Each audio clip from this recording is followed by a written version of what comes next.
Hey guys and gals, this is Auto Tech, and today I'm going to show you guys how to clean and service your reusable air filter. If you have a paper element, don't do this.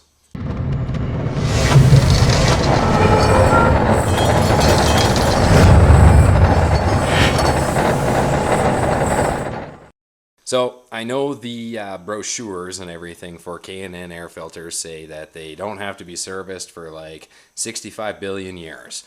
However, that's not true. If you're like me, you get caught in the rain a lot, in the snow a lot, you're going to have to service it more often. As you can see, mine after those snowstorms has lost most of its pink color. So that means that the oil is no longer in it and that it's not going to filter as good as it should. The actual method for removing your air filter really depends on your air cleaner. If you have the Screamin Eagle heavy breather, all you need is a flathead and a 3mm Allen to remove these. So let's go ahead and get that hose clamp loosened off. Now that you have your hose clamp loosened off, just wiggle and tug, and it'll be a little stuck on there, but it'll come off once you, yeah, there you go, see? And then you smack your gas tank. God damn it. Now that you have access to these 4 Allen bolts, go ahead and loosen those off and remove this ring. Now that that ring's out of the way, you can go ahead and work this hose clamp out. It's probably going to be a 2-hand job, so you can figure it out. It just slides out. So now that you got full access to the air filter, now that I got that cover off, like it's not incredibly bad. Let's get into some better lighting here, but it's definitely dirty in some spots, and you know, for the little bit of time it'll take, I'll just clean it and maintain it. Alright, so now you want to take your air filter, bring it to the kitchen sink, have your K&N air filter cleaner, and just spray the hell out of it everywhere. So now that you've sprayed the hell out of this thing from the outside and inside, and it is dripping, let it sit for about 10 minutes. Alright, so now that you've let it sit, go ahead and run the water, rinse it out, and you'll see a lot of the stuff coming out into the sink there. So make sure you rinse it out real good. So as you can see, there's still a little bit of pink there. So I am going to re-clean this again. So I'm going to spray the cleaner on, and then I'll let it sit for another 10 minutes. So after rinsing it again, it's definitely much cleaner now. So shake as much water out of it as you can. And then here comes the part that sucks. Set it on top of a paper towel and just leave it overnight to dry. Alright, that dried pretty fast, didn't it? I'm just kidding, I left it overnight.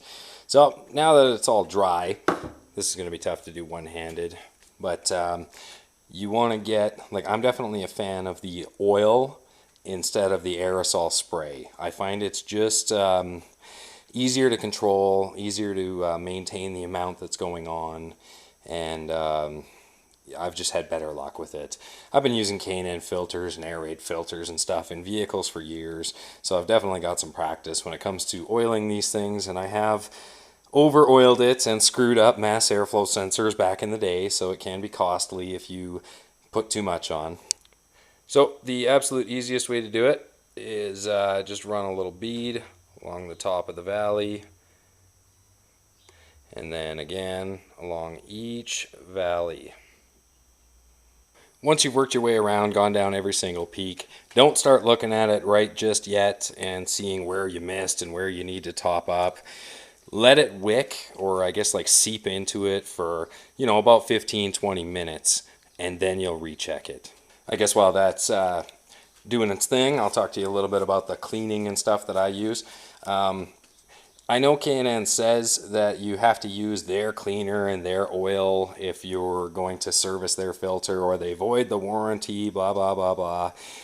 The only difference between the oils is the color. The air raid oil is orange. The K&N oil is red.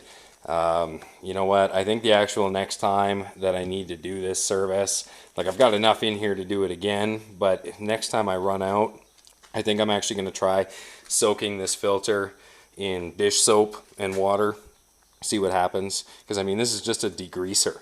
Like, you read the instructions, I mean, you're even allowed to use it on the floor, so how is dish soap really gonna hurt that filter? Like, I don't see dish soap wrecking that filter over an industrial cleaner that can be used on the floor.